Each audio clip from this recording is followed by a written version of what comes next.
What's up, YouTube? It's Franklin from Dual Humor, and I got another deck profile for you guys, and it is True Draco. True Draco, guys. The helmet deck that people say, but it's pretty fun. A lot of people are just really salty on this deck. It's a really fun deck. I recommend it, highly recommend it for beginners. And it's also just a really fun deck overall. When you're the one playing it. So let's get started with this, guys. You got one Dynamite, the True Draco Fighter. Yeah, cool card. It's at one, so you can't play more than one. Otherwise, I would play more than one of Dynamites. Then we got three beautiful secret rare Ignis Heats. Beautiful card, really good. It gets when any effect is activated in your opponent's field, it gets a spell card, a continuous True Draco spell card, and you can activate or add it to your hand. Dynamite does the exact opposite. I forgot to tell you guys, so I want to tell you guys right now. Dynamite does the exact opposite. It gets a trap card, continuous trap card from your deck, and when your opponent activates any effect on the field, so it could be spell, monster effect, anything. So that's what makes True Draco very good and very annoying. And then we got obviously Majesty Maiden, and she's really good. She searches out all the monsters, the True Draco monsters or True King monsters from your deck and adds it to the hand when an effect is activated. So she's the monster searcher, and she's okay. You just need names. So the best ones obviously are Dynamite and Ignis Heat. But Majesty Maiden's good, and she's a good name to have. She's like the third best. And then on to the non-True Draco monsters, it's Inspector Border. 2 Inspector Borders, 3 is getting a little cloggy. I want to make it 40 cards, so 2's good. 2's a good ratio. And then now on to the spell cards. So you don't want to play a lot of monsters because the deck can search out most of the monsters, and this deck, it plays the Card of Demise. So, yeah, so 3 Dragonic Diagrams.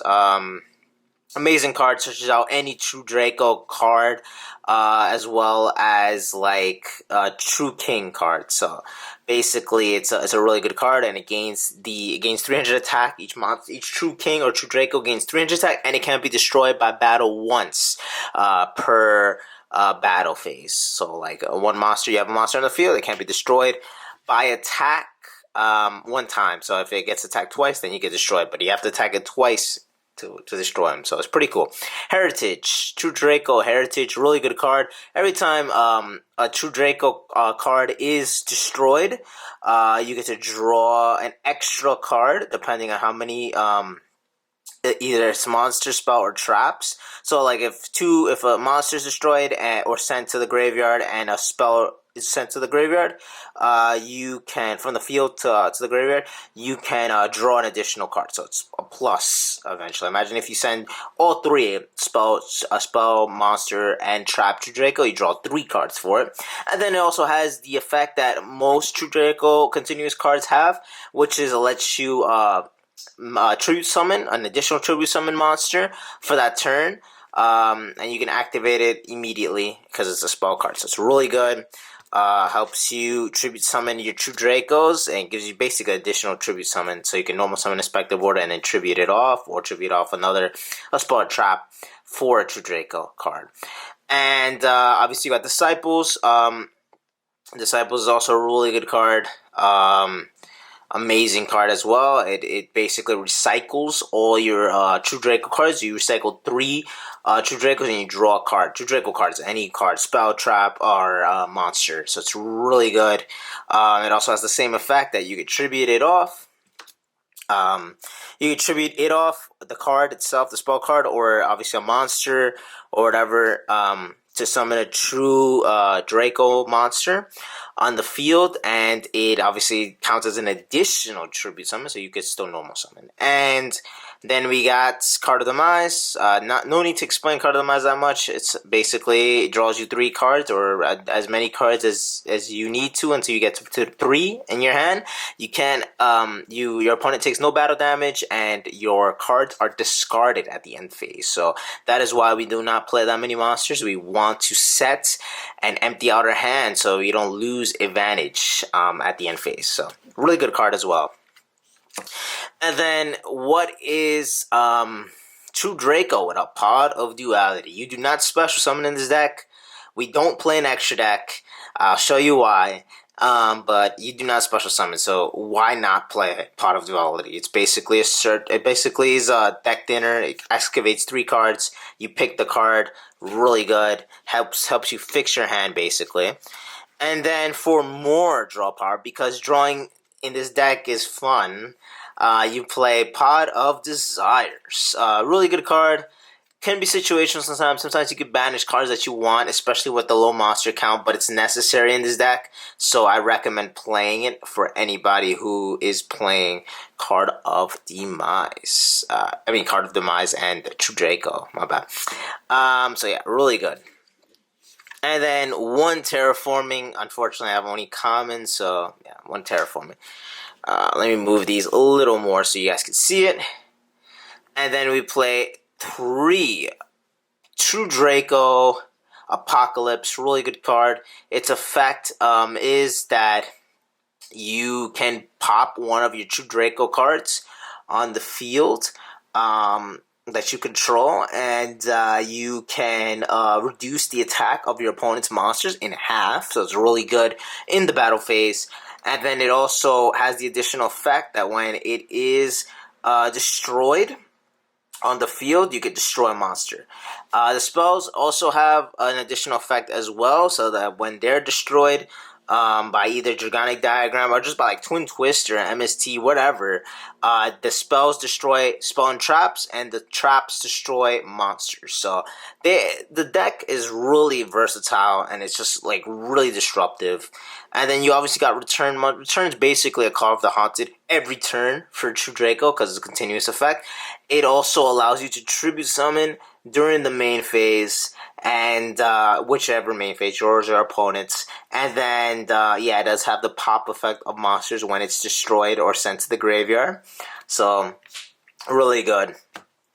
Really good cards. And then now for the Floodgates, because it's not a True Draco deck without Floodgates and annoyances. You got 3, there can only be 1, the best Floodgate right now. It's really good. It is format defining, this card.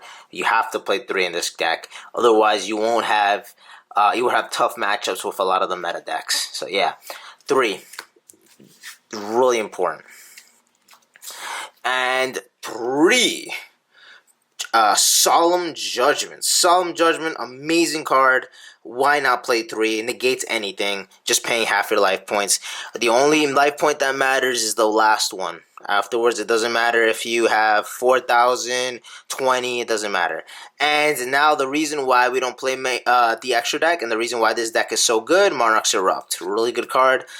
Basically, it's skill drain. Your opponent, no monster that's not tribute summoned can't activate their effects. So all their effects are negated on the field of affect monsters if they haven't been tribute summoned. So it doesn't affect your True Dracos. What more do you want? And speaking of skill drain, the 1 skill drain, because skill drain needs to be at 4 in this deck. You know, it's fair, right? Anyway, that is it for the main deck. That's 40 cards. I'm going to show you my side deck because we don't have an extra deck. And I know people love seeing side decks. So, 3 Nibiru, standard. Really good against Salamangreats, really good against combo decks. You should play it as a side deck option. 2 Prohibition, because I love Prohibition, and you do not want to lose to Evenly Match with this deck. So, Prohibition, you can just call Evenly Match, and you basically won't lose right there at that point. And then we got 2 Strike of the Monarchs. It's another really good card. Basically, when you have a Tribute Summon monster, and you have Strike of the Monarchs on the... it's a quick play spell, so it's even better. So if you have it set in your opponent's turn and you have a Tribute Summon monster and they try to activate Evenly Match or another card that you do not want to have resolve, you just activate this, you tribute the tribute monster, and then you negate any card on the field that is activated. Any card, face-up card, you can just negate it, which is really good. And then you draw one card, which is amazing. Like, on top of that, on top of negating a card, you draw a card. Like, what's more not to love about this? This card basically is a 1-for-1, basically.